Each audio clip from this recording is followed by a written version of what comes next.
Olá, galerinha, tudo bem? Sou o professor Everton Seixas, sou professor de História do Ensino Médio. Não estou aqui sozinho, estou aqui com toda a minha gangue para me ajudar dessa verdadeira aula de História, né? Nós temos aqui a Fiona, o Batman, o Seu Madruga, o R2D2 Star Wars, minha moto, o Edgar, o Iron Maiden, que gosta muito de rock. Lógico que tinha que ter um corintiano, né? Porque eu sou corintiano, para me ajudar aqui, né? E a família Simpson. Então, gente, deixando brincadeiras à parte, nós estamos aqui estudando História, principalmente está pensando aí no PAS, no vestibular, e dos assuntos que estão sendo bem abordados é a questão dos povos nativos indígenas. Quer dizer, como foi a formação dos indígenas no Brasil, nesse período pré-colonial, como, como viviam mais de 1 milhão de povos nativos, chamados de indígenas, aqui no Brasil. Uma questão que está se discutindo muito, a palavra índios está sendo colocada de lado para chamar de povos indígenas. Por que isso? Por causa dessa diversidade cultural que existe, que existiu entre esses povos, que até existe até hoje. Infelizmente, hoje são grupos minoritários, bem marginalizados, excluídos muitas vezes de direitos, mas a gente está falando de povos indígenas que tinham uma diversidade enorme antes da chegada dos europeus aqui nesse território, que daí eles vão dar o nome de Brasil, que antes se chamava de Pindorama. Então, gente, vamos conhecer um pouquinho melhor dessa diversidade indígena que existiu no Brasil antes da chegada dos europeus. Como eu falei, havia uma diversidade muito grande dos primeiros habitantes. Além dos nomes dos grupos, dos principais, que é o Tupi, o Guarani e os Macro-Gs, também nós tínhamos uma diversidade na questão de costumes, valores, crenças. Então nós temos, primeiro, uma organização social bem diversificada, onde alguns grupos tinham apenas uma liderança, chefias, que pode ser um cacique, um grande chefe, responsável em liderar e manter os costumes e as regras desse grupo. Também tinha os pajés, que eram pessoas religiosas que transmitiam as suas crenças de geração a geração. Nós temos também troncos linguísticos bastante diversificados. Então, nós vamos encontrar os tupis guaranis, macro-gs e os aruacs. Então, vamos observar melhor esses grupos. Deixa eu apagar aqui. Continuando. Primeiro, nós temos o grupo dos tupis. Os tupis, gente, olha só. Ele é o grupo que foi mais numeroso na costa, no litoral brasileiro. As suas origens migraram do centro da Amazônia para a costa leste, quer dizer, para o litoral. Então, eles vão sair da Amazônia até chegar no litoral brasileiro, antes da chegada dos europeus. A sua língua básica é o tupi, de extrema importância, principalmente com o contato com os portugueses, que daí vão surgir várias palavras, uma mescla entre a língua portuguesa e o tupi, e o surgimento de várias palavras.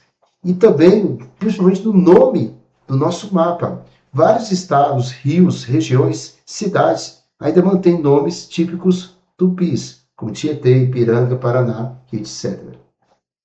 É uma sociedade sedentária, quer dizer, eles não eram nômades. O nômade é aquele viajante que vive mudando de local, buscando somente alimentos.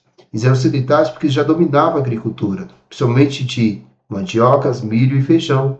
As aldeias se expandiam, fracionando conforme seu crescimento. Cresciam e iam criando novas comunidades. Então, se pegar um mapa aqui do Tupi, ó, nós vamos observar que eles saíram aqui do centro amazônica e percorreram todo o litoral do Brasil, se destacando aqui, ó, na região. E foram os primeiros povos que tiveram contato com os portugueses. Outro grupo muito importante são os guaranis. Os guaranis é uma família expansiva. Eles têm uma ramificação, uma origem comum, com os tupis. Então, olha só, tupi e guarani, eles têm uma origem comum. Mas diferente dos tupis que vai no litoral, eles vão acabar indo mais para a parte ali do sudeste do Brasil, adentrando o território, chegando ali no Paraguai, Argentina e Bolívia. Então, os guaranis, até time de futebol na Bolívia, que se chama, quer dizer, no Paraguai se chama Guarani, por causa dessa origem que tem em comum também com essas tribos que viviam no Brasil antes da chegada dos europeus. Eles se destacaram pelas cerâmicas. Então, olha esses vasos cerâmicos bonitos aqui, ó, com desenhos. E o legado cultural também, principalmente na língua oficial, que hoje está principalmente no Paraguai. Assim como o tupi foi muito importante na construção de palavras importantes na língua portuguesa, o guarani vai ser muito importante na formação, principalmente na língua oficial do Paraguai. O macro-Oxês e os aruaques são outras raízes culturais. Então, eles têm outros formatos. Eles ficaram mais no interior do Brasil, principalmente no Cerrado brasileiro, onde você tem o centro-oeste e parte do nordeste, e também a região de Minas Gerais. O aruaques também formam um grupo linguístico muito importante, distribuído que até hoje chegam até no Caribe, através das navegações que eles tinham. São grandes navegadores. Então, só nesse começo aqui, o que a gente consegue observar que nós temos uma diversidade muito grande desses povos indígenas. Não é um único grupo, são diversos grupos. Se a gente for pegar cada um deles, uns moravam em ocas, outros moravam em redes, outros dormiam no chão. Uns usavam penagem para cobrir o corpo, outros somente pinturas corporais. Então, não é um único índio, são povos indígenas, por causa dessa diversidade cultural que nós temos aqui, antes da chegada dos portugueses. Vamos fazer umas questões sobre os povos indígenas, para depois continuar no mesmo capítulo sobre a chegada dos portugueses. Antes da chegada dos portugueses, o território que hoje é o Brasil era habitado por uma grande diversidade de povos indígenas, com diferentes línguas, formas e organização social e modos de vida. Entre eles estavam os tupis, guaranis, macro-Oxê e aruaques, que ocupavam vasta área e desenvolveram culturas próprias adaptadas ao ambiente que viviam. Marque cada afirmação de forma verdadeira ou falsa. Então vamos lá. Os povos tupis e guaranis pertenciam a troncos linguísticos diferentes e não tinham relação entre si. Isso dá o quê, gente? Lá.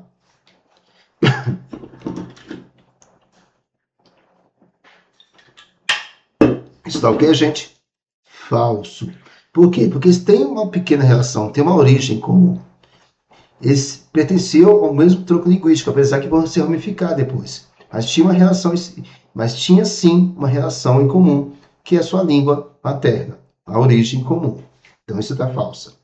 Os povos macro-Oxê habitavam principalmente o cerrado do Planalto Central, com organizações sociais distintas dos tupis, está verdadeiro. Realmente o macro-Oxê acabou ficando mais no Planalto Central. Os aruaques se destacavam pela navegação fluvial e por redes de trocas entre diferentes povos. Isso também é verdadeiro. Os aruaques, gente, chegaram principalmente no Caribe, por causa dessas redes fluviais. Antes da colonização, os povos indígenas viviam de forma homogênea, com a mesma cultura, língua e território. Falso. O que eu mostrei aqui nessa aula, dessa diversidade cultural que existiu entre os povos indígenas. Então, essa é a primeira parte, gente, que nós temos do capítulo, que destaca como esses povos indígenas antes da chegada dos europeus. E o que acontece quando eles encontram com os europeus? Esse novo mundo. O que aconteceu com esses povos indígenas? Vamos observar aqui. O primeiro contato é um contato de curiosidade e vai levar também ao perigo. Como assim? Gente, é muito importante, uma discussão que surge muito, se os europeus foram os verdadeiros descobridores da América. Portugueses, espanhóis, depois franceses, ingleses e holandeses. No ponto de vista, na visão europeia, eles são descobridores. Até hoje, os portugueses, através do grande livro que escreveu Os Lusíadas, de Luís de Camões, eles se colocam como os descobridores, que eles enfrentaram o oceano para chegar em novos territórios. Na visão deles, eles são os descobridores. Mas, numa visão, numa interpretação dos povos nativos indígenas, tanto do que onde hoje é o Brasil e de outras partes da América, há uma grande invasão. E são invasores, porque simplesmente eles tomaram o território de povos que já viviam aqui. Então, essa discussão de invasores e descobridores é muito válida, mas a partir do ponto de vista de quem? Dos europeus ou dos povos nativos?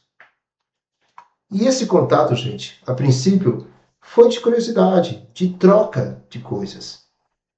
O indígena vendo o europeu barbudo, com, com roupas, com armaduras, armas de fogo, e os povos indígenas, com suas penagens ou com suas pinturas corporais, foram trocando experiência, trocando mercadorias. Então, primeiro você tem um contato, gente, isso é muito importante destacar. Primeiro é um contato amistoso, de troca, de curiosidade, antes de virar um contato conflituoso. Que a gente vai ver já já por que houve esse conflito. Com isso, os primeiros anos de colonização, os portugueses vão demorar um pouquinho para se instalar no Brasil. A princípio não viram nada de valor. Nos primeiros 30 anos, o Brasil não é chamado de Brasil, os povos indígenas ainda chamam de Pindorama, a grande terra-mãe, mas os portugueses deram alguns nomes a princípio. Primeiro acharam que era uma ilha, depois viram que era uma terra, que é o continente, chamavam de terra de Veracruz, mas muitos chamavam de terra de papagaios, por causa dessa ave falante, que era uma novidade para os europeus. Mas os 30 primeiros anos foi de exploração do pau-brasil. O pau-brasil, gente, essa árvore de cor vermelha, Brasil é uma palavra latina, do latim antigo, quer dizer brasa. E esse pau de cor vermelha tinha um corante muito importante, porque eles podiam pintar tecidos. Você botava esse pau, que ia soltar uma tinta vermelha na água, você esquentava e depois botava roupas brancas que saíam vermelho, e esse vermelho muito vivo, muito forte, era muito valioso, dizia que era a cor de destaque, principalmente da nobreza europeia.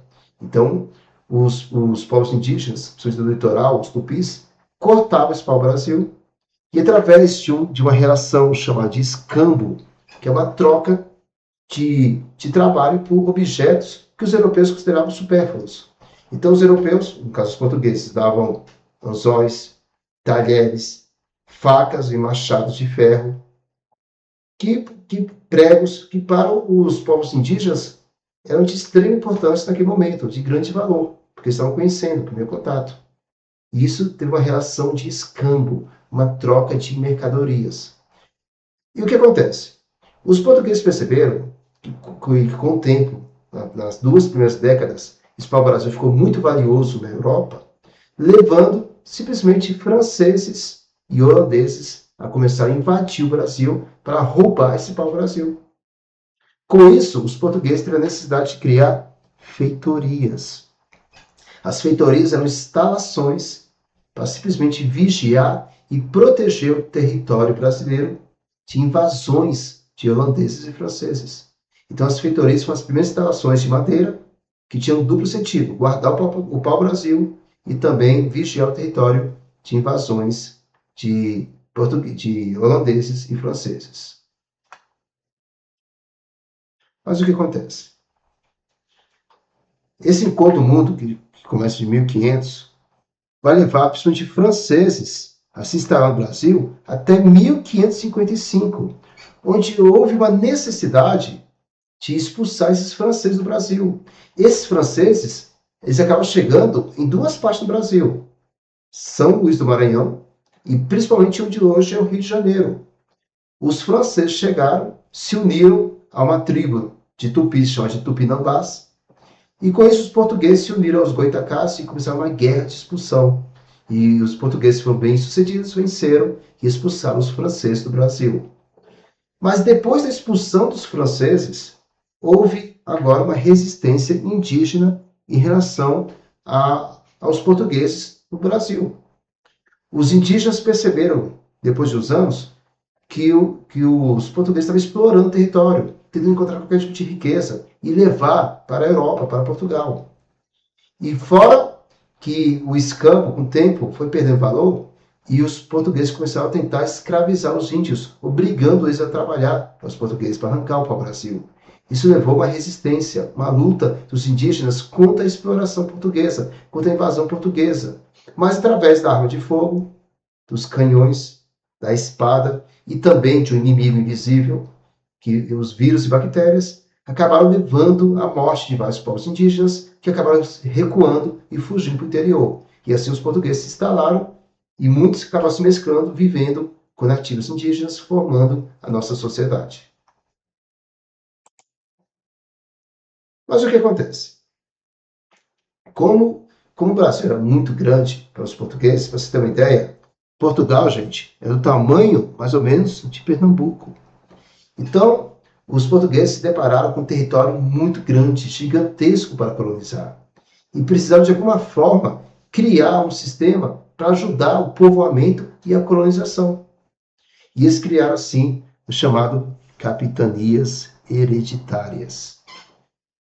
Uma coisa que os portugueses já tinham feito anteriormente, em ilhas como a Madeira, no Oceano Atlântico, onde dividiu o território em várias faixas paralelas, como essas aqui, ó. Em várias faixas paralelas. E cada faixa paralela tinha um dono, chamado de donatário.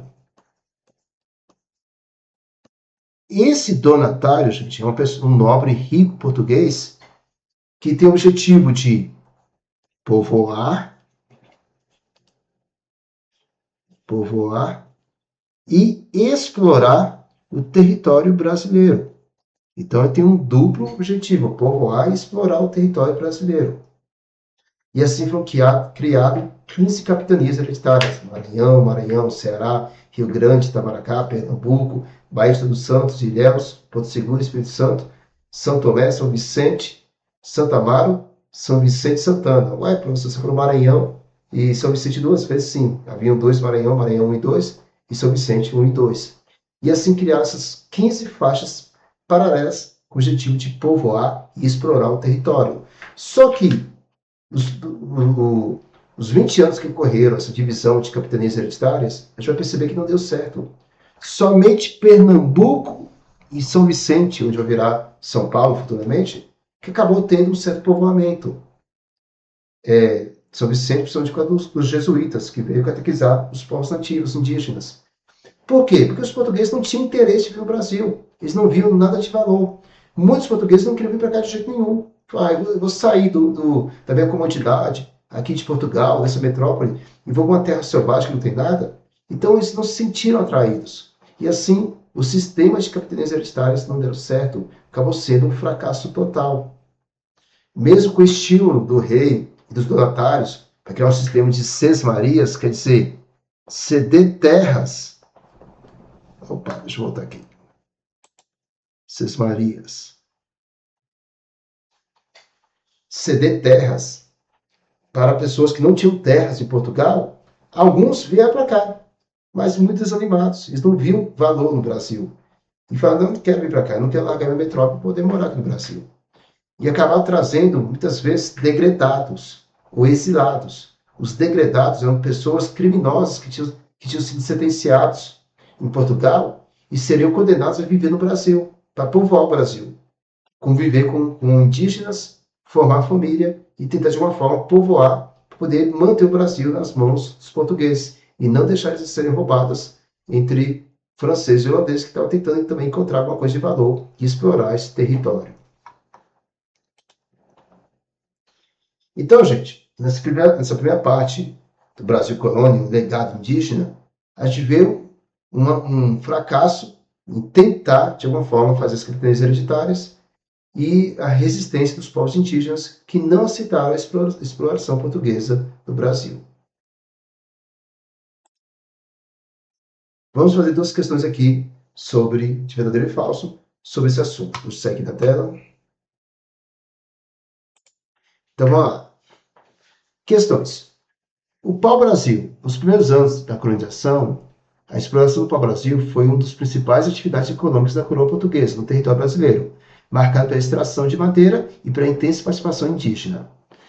O pau-brasil era muito valorizado, porque sua madeira era usada para produzir tintura vermelha na Europa. Isso está o quê, gente? Correto, certo. Então, o pau-brasil ele era muito valioso por causa da sua tinta vermelha, que daí você conseguia tingir tecidos de uma cor muito forte, vermelha, muito valiosa, porque representava a nobreza da Europa. A exploração do pau-brasil ocorreu principalmente por meio de escambo, sem uso de moeda nas trocas iniciais. Verdadeiro. O escambo é essa troca entre objetos supérfluos dos europeus para os povos indígenas que tinham muita curiosidade e aceitaram essa relação de trabalho, do trabalho em troca desses objetos. Os indígenas tiveram um papel central na extração e no transporte para o Brasil até os pontos de coleta. até o transporte até os pontos de coleta, tá, gente? Porque o transporte que cruzava o oceano para Portugal era responsabilidade dos portugueses. Então, ela está verdadeira, porque os indígenas faziam a extração, o corte, e levavam até as feitorias, onde eram guardados, armazenados, e aí os portugueses levavam para Portugal. Então, está verdadeiro. As feitorias eram postos de apoio criados pelos portugueses para armazenar madeira e organizar o comércio. Na verdade, é para armazenar e levar para Portugal. E lá queria organizar o comércio. Então, essa última aqui está falso, por causa dessa última parte aqui, ó. Porque o comércio ia ser feito lá na Europa, a partir de Portugal. Aqui só ia fazer a extração, o armazenamento e o transporte de Brasil até Portugal. E lá ia se estabelecer o comércio. Então, a última está falsa. Vamos ver a questão 2 agora. Sobre as capitanias hereditárias. O sistema de capitanias hereditárias foi criado em 1534 para facilitar a ocupação e administração do território colonial, dividindo a costa brasileira em grandes lotes entregues a donatários, os donos. O território foi dividido em 15 capitanias hereditárias. 5, até eu falei para vocês. As 15 capitanias com 15 faixas paralelas para ajudar o povoamento e a exploração. Então, a primeira questão está verdadeira. Pernambuco e São Vicente foram as capitanias que mais prosperaram. Corretíssima. As outras, lentamente, muitas foram fracassadas. Pernambuco e São Vicente foram as duas que deram muito certo. Entre os motivos do fracasso estava a falta de recursos, os ataques indígenas e a distância da metrópole. E também a falta de interesse dos europeus. Então ela está verdadeira. O insucesso do sistema levou à criação do governo geral em 1549. Isso também está verdadeira. Gente, o governo geral, acabei não falando, mas voltando aqui, depois do fracasso das capitanias hereditárias, o rei de Portugal procurou outra forma de explorar e povoar o território. Assim nomeou uma pessoa muito rica, de extrema importância, que é chamado de governador-geral. E esse governador-geral, ele tem uma série de obrigações. Ele acabou o sistema de capitanias, porque ele não estava dando certo, então retirou as terras dos donatários e ele ia administrar sozinho todo esse território. E vai dar certo. 3 governadores gerais irão se destacar na história. Quem são eles? Está escrevendo o nome deles aqui, ó, para vocês não esquecerem. 3 governadores serão muito importantes. Por quê? Primeiro foi Tomé de Souza, porque ele vai ajudar a criar a cidade de Salvador, na Bahia, a primeira capital do Brasil. Segundo, Duarte da Costa, que vai pegar a Vila de São Vicente e vai se transformar na Vila de São Paulo. E Mem de Sá, que depois que expulsar os franceses, vai criar a cidade de São Sebastião do Rio de Janeiro, que vai virar a cidade de Rio de Janeiro. Então, esses governadores gerais, de alguma forma, eles vão conseguir proteger o território, vão procurar riquezas, daí vai vir o ciclo do açúcar, que é o próximo capítulo, e também ajudar a povoar através da criação dessas cidades, Salvador, São Paulo e Rio de Janeiro. Então a gente vai ver que eles foram mais bem-sucedidos do que o sistema de capitanias hereditárias. Tranquilo, gente? Então, nas próximas aulas, a gente vai ver esse processo de colonização se aprofundando, o ciclo do açúcar, o ciclo do ouro, a questão dos jesuítas e até a chegada de Dom João, que vai levar ao fim desse ciclo do Brasil colônia. Espero que tenha gostado. Até a próxima, gente. Brigadão. Valeu. Tchau, tchau.